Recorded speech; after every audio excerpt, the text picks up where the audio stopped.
Alright, quick hello. This is an original Tales First story about a family crossing a line and learning their consequences. Let's begin. On Christmas Eve, my 7-year-old found a note from my parents. "We're off to Hawaii. Please move out by the time we're back." Her hands were shaking. I didn't shout. I took my phone and made a small change. They saw what I did and went pale. The first thing I heard was a whisper that wasn't really a whisper. "Mama, Mama, wake up!" I cracked one eye open. My room was still dark, the kind of dark that means it has no business being morning yet. I grabbed my phone off the nightstand without even looking and squinted at the time. 5:58 a.m. Of course, because if you're going to have your life fall apart, it might as well happen before 6 a.m., while your brain is still buffering and your mouth tastes like regret. My daughter Grace stood beside the bed in her pajamas, hair sticking up like she'd slept inside a blender. Her cheeks were wet. Her little hands were clenched around a piece of paper like it might bite her. "What's wrong?" I asked, voice thick. I pushed myself upright, already scanning her face the way moms do, checking for blood, checking for fever, checking for, "Did you throw up somewhere?" She shook her head hard, like she couldn't get the words out. "Look," she whispered, and held the paper toward me with both hands. Her fingers were shaking. I took it from her carefully, like it was something fragile and sharp at the same time. My eyes moved over the handwriting, and I felt my stomach drop in slow motion. It wasn't a long note. It didn't need to be. "We're off to Hawaii. Please move out by the time we're back." That was it. No Merry Christmas. No love you. Not even a smiley face, which, honestly, might have been worse. I stared at it for a second too long, hoping I'd wake up and realize this was a weird dream brought to me by late-night cheese. Grace sniffed. "I found it on the table," she said, voice tiny. "I think it's from Grandma and Grandpa." My brain tried to scramble into the shape of logic. "Okay," I said slowly, because I was still half asleep and I needed a word to hold on to. "Okay. Maybe it's a joke." Grace's eyes filled again. "Is Grandma mad at me?" "No," I said instantly. Too fast. Too sharp. I forced my voice down into something calm. "No, baby. This isn't about you." I didn't know that for sure yet. But I was not about to let my 7-year-old carry adult cruelty on Christmas Eve at 6 in the morning. I swung my legs out of bed and stood up. The floor was freezing. Of course it was, because the universe loves a theme. "Stay here," I told her gently. "Okay? I'm just going to look." Grace nodded, wiping her face with her sleeve like a tiny, exhausted accountant. I walked out into the hallway, and my chest tightened immediately, because it wasn't just quiet. It was emptier than quiet. No clinking in the kitchen, no TV murmuring, no footsteps, no voices, no, "Oh, I didn't think you'd be up this early," which my mom normally loved to say right before asking me for something. I went to the living room first, like maybe they were all sitting there waiting to surprise us. Nothing. I turned toward the entryway and my brain started doing inventory without permission. Yesterday, there had been suitcases lined up by the front door. My parents had been talking about sunscreen and passports. Now, the space by the door was blank. The hooks were nearly bare. No travel jackets, no dad's stupid vacation hat that he wears like it's a personality trait. I moved to the window that faced the driveway, the one where you can usually see my parents' car like a loyal dog. The driveway was empty. No car, no luggage, no nothing. For a moment my brain went, "Oh, okay." They left. Without me. Without Grace. They left.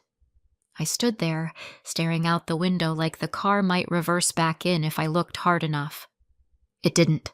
I forced myself to breathe in slowly. Then I did what any person does when reality starts acting suspicious. I called. Mom first, straight to voicemail. Dad next. Voicemail. I called again because denial is free. Voicemail. I went back to my room where Grace was still standing in the same place, like she hadn't moved a single inch since I left. She looked at me with the kind of hope that hurts. "Are they here?" she asked. I swallowed. "Not right now." Her face crumpled. She pressed her lips together hard, trying not to cry louder. My chest clenched again. "Okay," I said softly.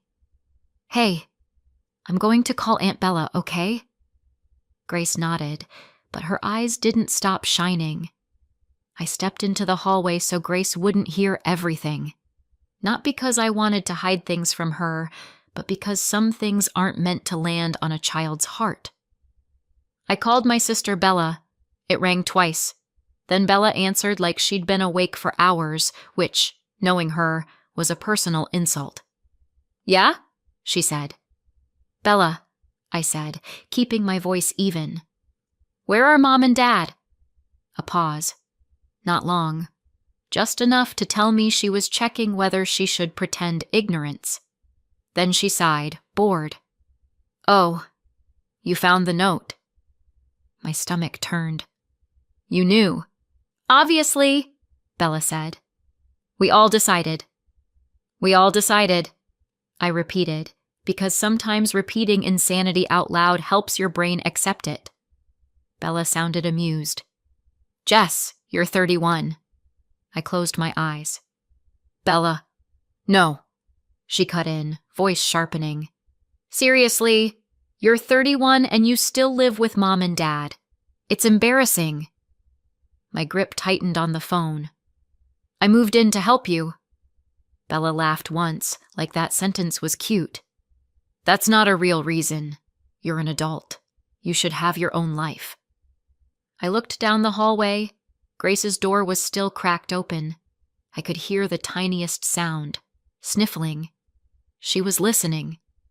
I lowered my voice. "We were supposed to go to Hawaii together." Bella's tone turned lighter, like she was explaining an event cancellation at school. "It's adults only," she said. "We thought it'd be better. And honestly, this gives you time to move out in peace while we're gone. Less awkward, less drama." I stared at the wall. "Let me talk to Mom," I said. Bella exhaled, dramatic. "Fine." I heard movement on the line, then the click of speakerphone, then my mother's voice, bright and decisive, like she was announcing something helpful and normal. "Jessica," she said, as if I'd called to ask for a cookie recipe. "Hi." "Hi," I said, and my voice was quiet. "Is this real?" Mom made a sound like she was the one being inconvenienced. "Bella explained it. We thought it would be best." "Best for who?" I asked. "For everyone," Mom said quickly. "You can move out without us in your way. You can do it peacefully, and we can have a proper trip." "A proper trip," I repeated. "On Christmas. Without us." Mom ignored that. "You're an adult, Jessica." I breathed out slowly. "Grace found your note." Mom's voice softened just a fraction. "Oh, well, she'll be fine. She's with you." I felt my jaw tighten. "She's 7. "And you're 31, Bella snapped through the speaker, like she couldn't help herself. I swallowed down something bitter. "We already paid for the trip," I said. "We paid for our room." Mom's answer came too fast, like she'd rehearsed it. "That's fine," she said. "Bella's best friend wanted to come. There weren't extra rooms. We gave her the room." My head snapped up. "You mean Brooke?" "Yes," Mom said, pleased. "Brooke. She's been Bella's best friend since freshman year. She's basically family." The words hit like a slap. "She's family," I repeated slowly. Bella chimed in, smug. "She is. She's been there for me." I heard Grace's door creak slightly. I could feel her presence like a little shadow behind me. "So, Brooke is family," I said, voice so calm it scared me. "But me and Grace aren't?" Mom's tone sharpened instantly. "Don't say it like that." I almost laughed. Not because it was funny, because it was the kind of sentence people say when they know exactly what they're doing. "What do you want me to do?" I asked. "Where am I supposed to go?" "You'll figure it out," Bella said brightly. "You're an adult." Mom made that same dismissive sound again. "You've had a cushy setup long enough." "A cushy setup," I repeated, tasting the words. Bella went on, warming up like this was her moment. "It's just, you living there is weird. You're 31. It's embarrassing. You're making us look—" "Look what?" I cut in, and my voice finally cracked. "Like you have a single mom in the house who helped you pay for school? Is that what's embarrassing?" Mom snapped, "Jessica!" Bella snapped, "See? Drama." And in that moment, something inside me clicked. Not rage, not tears, just clarity. I didn't argue anymore. I didn't explain. I didn't plead.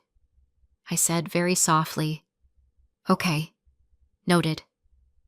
Then I ended the call. The silence that followed felt heavy. I walked back into my room.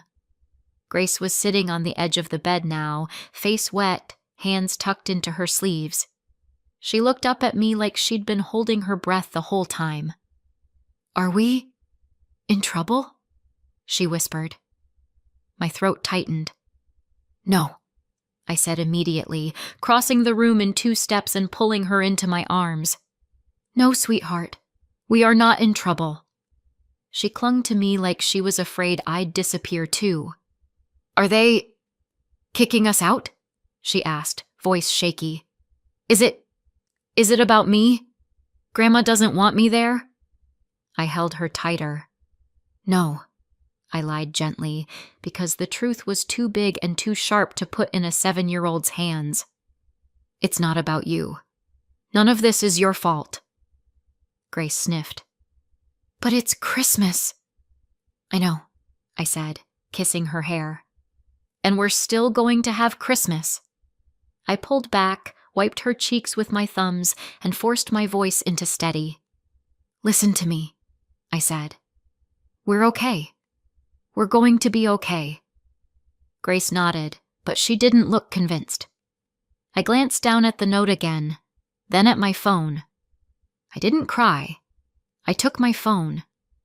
And I did something on it, quietly, carefully, without telling anyone. When they realized what I'd done, their lives started to unravel. To understand why I didn't beg or negotiate or try to talk it out like a normal person, you have to understand one thing. My family didn't become like this overnight. They'd just never been this blunt about it. I was an only child until I was 11, and I know how that sounds. Poor little only child. But I'm not saying it for sympathy. I'm saying it because when you're the only kid, you don't have a comparison chart. When it was just me, I thought my parents were decent. They weren't warm and fuzzy. They weren't the kind of parents who sat on the floor and played with dolls, but they fed me. They took me to school. They showed up. They were fine. I had nothing to compare fine to. Then Bella was born, and suddenly it was like my parents had been swapped out with a completely different set of adults who had apparently discovered joy, patience, and me. And money. All the things I wasn't allowed to do, Bella could do. All the money they didn't have when I needed something. Somehow, magically, money existed when Bella wanted it. And Bella wasn't just treated well. She was treated like a tiny royal. Her tantrums were big feelings. My emotions were attitude. Her messes were cute. My mistakes were careless. I remember watching it like a science experiment I didn't sign up for. And the most embarrassing part? I tried to explain it away. Because what else do? You don't want to believe your parents love your baby sister more than you. You don't want to look like the jealous older kid. So I told myself things like, they're older now, they're calmer, they learned from raising me, they're in a better financial situation. People change. I kept trying to make it make sense. And then I got assigned my role. Helper, third adult, built-in babysitter. I did diapers, I did bottles, I did watch your sister while I run errands, I did hold her while I cook, I did you're older, you understand. By the time I was a teenager, it wasn't can you help, it was you need to help. And as soon as I could work, I was contributing to the household. Not in a cute summer job spending money way, in a you live here too way. Bella never did. Bella was the investment. Bella was the future. Bella was the one who needed things. I was older. I was expected to manage. And I got used to it. That's the part people don't understand. You don't wake up one day and think, wow, I'm being treated unfairly. You wake up and think, this is normal. This is what families do. I went to community college nearby because that's what my parents said we could afford. No money for anything fancy, my mom told me, like she was doing me a favor by saying it gently. So I did community college. I lived at home. I worked. I kept my head down. I built a decent profession.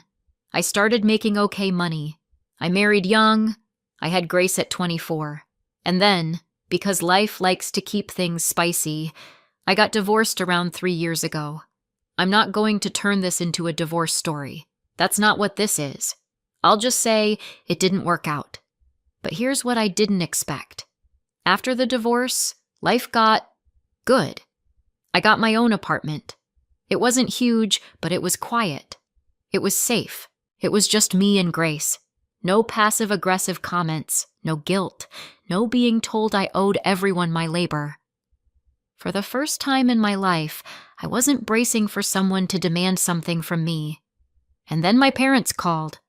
It started with that tone, the we're being reasonable tone. Bella had gotten accepted into a fancy university, not a community college, not the close-to-home option, a real one, an expensive one, and it required tuition and living away. Mom told me how hard it would be for Bella to afford it, even if my parents gave her what they could. Dad told me Bella might have to work too much. It would ruin her experience. And then the question came, wrapped in guilt and sugar. Can you help?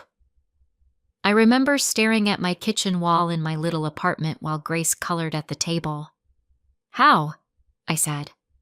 I'm a single mother. Mom's answer was smooth. You could move in with us. Of course.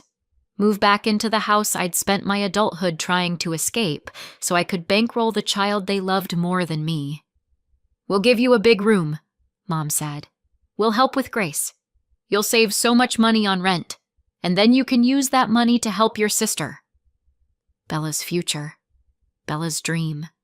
Bella's everything. And I didn't want to. I want that on record. I didn't want to move back. I liked my peace, but I was primed for this my whole life. I'd been trained to help Bella, to sacrifice, to excuse. So I agreed.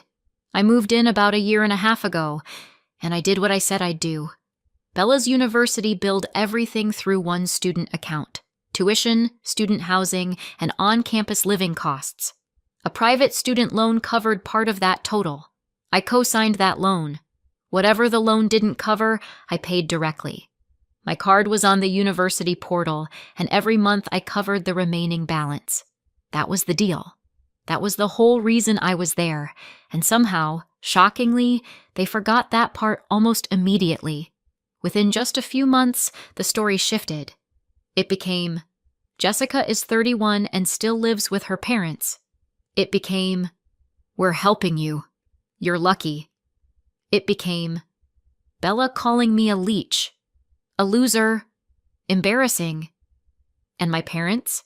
They started acting like babysitting Grace in the same house was some heroic charity project, like Grace should be grateful they tolerated her.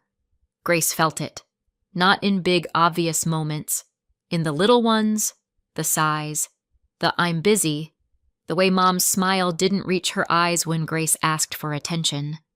Grace started getting quiet around them, the same kind of quiet she had this morning with that note, and standing there on Christmas Eve, watching my daughter's hands shake because she thought her grandparents didn't want her.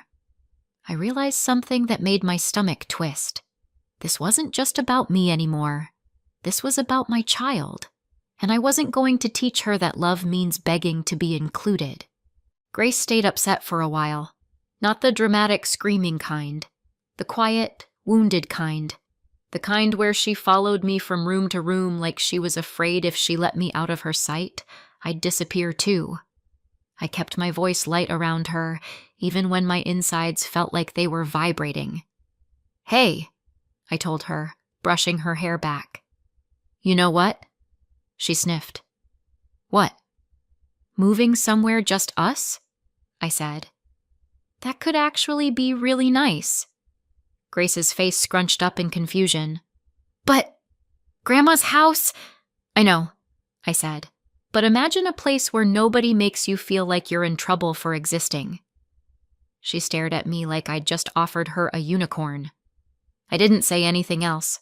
I didn't want to dump adult rage into her little body. I just kissed her forehead and said, "We're going to be okay." Then I picked up my phone again, because step 1 was feelings.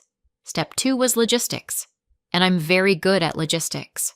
I started with Hawaii. I opened the booking confirmation in my email, found the charge on my banking app, and called the number on the back of my card. I told them calmly that my name was on the reservation and I wasn't the one using it. I froze the card, started the dispute, and made sure my payment info wasn't attached to anything they could keep accidentally enjoying. If my family wanted an adults-only trip, they could pay for it like adults. Then I went into the university portal, the same university account I'd been paying through every month. Tuition, dorm, meal plan, everything bundled together, quietly pulling money from my account like a standing order I'd stopped noticing. Usually around $900 at a time. I removed my card from the payment page and shut off the automatic withdrawals. No announcement, no warning, just a few taps and a confirmation screen. I didn't tell anyone. I set my phone down, looked at Grace and said, "Okay, we're doing Christmas." Not the version my parents had decided for us. Our version. I called Lauren, one of the few mom friends I trust without needing to explain everything. She has a daughter Grace's age. They've been inseparable since kindergarten. She answered on the second ring. "Are you safe?" she asked. "Yes," I said. "But I need a Christmas rescue." There was a pause. Then her voice sharpened, instantly protective. "Bring Grace," she said. "Emma's going to lose her mind if she sees her. Come over. We'll figure it out." By mid-morning, Grace was sitting on Lauren's couch with a mug of hot chocolate like she belonged there. Emma shoved a Santa hat onto Grace's head like she was claiming her. Lauren's living room smelled like cinnamon and normalcy. No passive-aggressive sighing. No, "We're doing you a favor." No note on the table telling a 7-year-old she was unwanted. Grace laughed for the first time that day. A real laugh. The kind that makes your throat tighten because you didn't realize how much you needed to hear it. We spent Christmas with Lauren and Emma. We ate too much. We watched movies. We made jokes about how Santa probably needed therapy. Grace fell asleep on the couch with crumbs on her cheeks and a stuffed animal tucked under her arm. And for one day, I felt something close to relief. After Christmas, I moved fast, not recklessly, just decisively. I went straight to rental listings with one filter on, available immediately. There are more of those than people realize if you're not trying to impress anyone. I found a modest 2-bedroom that had been sitting empty for a few weeks. I showed up with everything landlords like to see: steady income, clean paperwork, no drama. I viewed it, applied that day, and a few days later I was handed the keys. By the end of the week, Grace and I were already sleeping somewhere new, And that's when I started packing what was actually mine. Apparently, "you live here too" meant furnishing the house. Within weeks of moving in, my parents had opinions. The couch was tired. The chair was bad for Dad's back. The coffee table didn't reflect us. So I paid $2,000 for a couch they picked, a chair that cost nearly a month's rent, a heavy coffee table no one needed but everyone admired. All of it on my card because I was being helped. They loved those pieces, used them daily, took pride in them, made jokes about how I should be grateful to sit on something so nice. When I moved out, I took every single thing I'd paid for: the couch, the chair, the table. The movers didn't ask questions. Neither did I.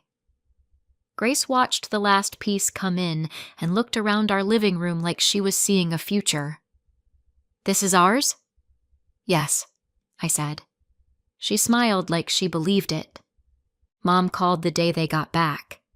I almost didn't answer.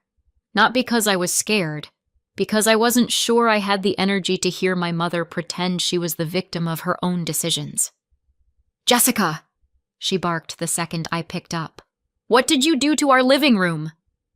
"Hi to you too," I said. "The couch is gone," she snapped. "The chair, the table. Are you out of your mind?" "No," I said.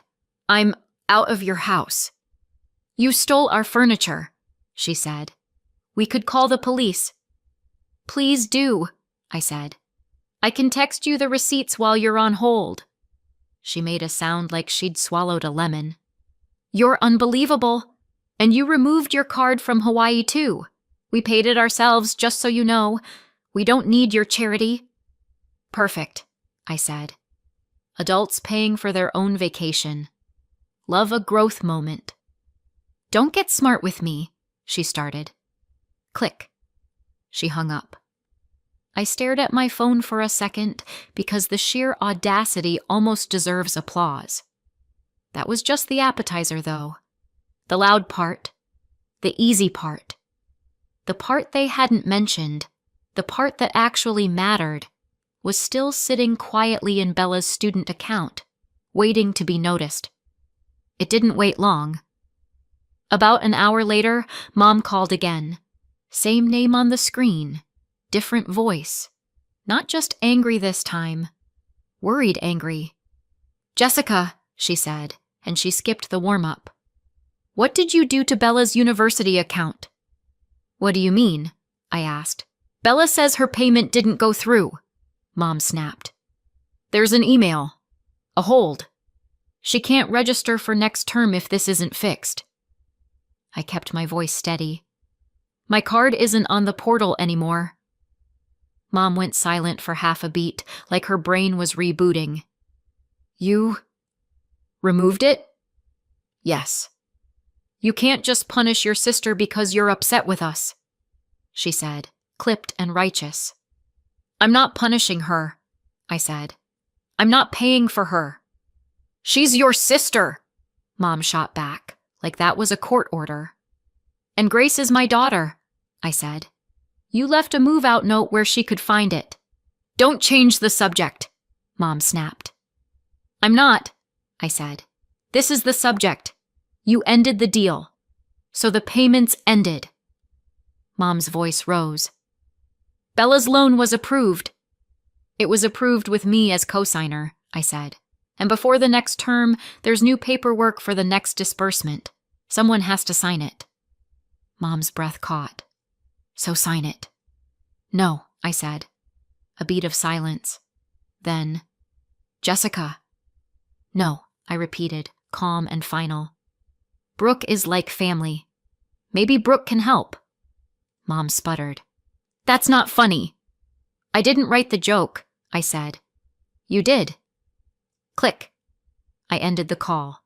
Then Bella called, and Bella was not calm. "What did you do?" she demanded. "Did you sabotage my account? I got a message about the loan. It says there's paperwork. It says—" Her voice shook with anger. "What did you do?" I let her talk for a second. Let her burn herself out. Then I said, I didn't sabotage anything. Yes, you did, Bella spat. This is you being bitter. No, I said evenly. This is you learning how your own life works. Bella went silent for half a beat. Then, what does that mean? It means the school doesn't just sprinkle money on you like fairy dust, I said. There's paperwork, every term, and someone has to sign for it. Bella's voice sharpened. Mom said it was approved. It was, I said. For what already happened. What comes next needs a signature too. A beat. And you're not doing it, she said, like she'd just reached the edge of something. No, I said. I'm not. Bella's breathing went tight. You can't do that. I already did, I said. I'm not signing anything else. But what am I supposed to do? She demanded, and for a second it slipped. She didn't sound angry. She sounded scared. I kept my voice calm anyway. The thing you told me to do. Be an adult. Figure it out. Bella went quiet. And before you ask, I added, dry. No, this isn't sabotage. Sabotage would have involved effort. That's not fair, she shot back. I almost smiled. Interesting. You didn't mention fairness when you were calling me a leech. I didn't mean... Yes, you did, I said. And you were right about one thing. I needed to live independently. I paused. Let it land. So I am, I continued. Which means I'm not funding your life anymore. I'm funding mine. And Grace's. Her voice sharpened. You're ruining my life! No, I said. I'm refusing to run it. Jess? Goodbye, Bella. I hung up. A few days later, they showed up at my door. Mom, Dad, Bella. All three of them standing there like a team that had practiced being polite in the car. I didn't open the door. I spoke through it. What do you want? I asked. Mom's voice turned sweet. Too sweet. Jessica, honey, can we talk? No, but I didn't say that yet. I let her keep talking because sometimes people reveal everything when they think they're being persuasive. Dad cleared his throat. We just need you to listen. Bella's voice cut in, sharp. This isn't funny. I almost laughed again. Bella had never been told no in her life. Of course she thought boundaries were a joke. Mom said, We really need you to help your sister. There it was. Bella can't get the loan without your co-signature, Dad added quietly. And we can't co-sign. Mom rushed in. Our credit isn't... She stopped herself, then forced it out. We can't qualify, and we can't afford to cover it ourselves. Bella snapped. So just sign it. Mom did that same sugar voice again. We all love each other. We're family. We just wanted you to grow up. Bella added, without meaning to, I'm not 31 like you. Silence. I stood on the other side of the door, my hand on the lock, feeling something in me settle into a calm I hadn't had in years. No, I said. Mom's voice tightened. Jessica. No, I repeated. And you're not coming in. Bella's voice rose. You can't do this to me. I exhaled slowly. I'm not doing anything to you. I'm just not doing it for you anymore. Bella's voice cracked. I won't be able to study. You'll figure it out, I said. And yes, I meant it the same way they meant it when they left me with a move-out note. You're an adult too, Mom snapped. Don't be cruel. I almost laughed. Cruel, I said. You left a note where my 7-year-old could find it. Dad tried, quieter. Jess, please. I kept my voice steady. You don't get access to my child anymore. No contact. Not with me. Not with Grace. Bella made a choking sound. You're ruining everything. You ruined your own plan when you decided I was disposable. Mom's sweetness vanished. "You're being dramatic." I smiled to myself, because of course she said it. "No," I said. "I'm being done."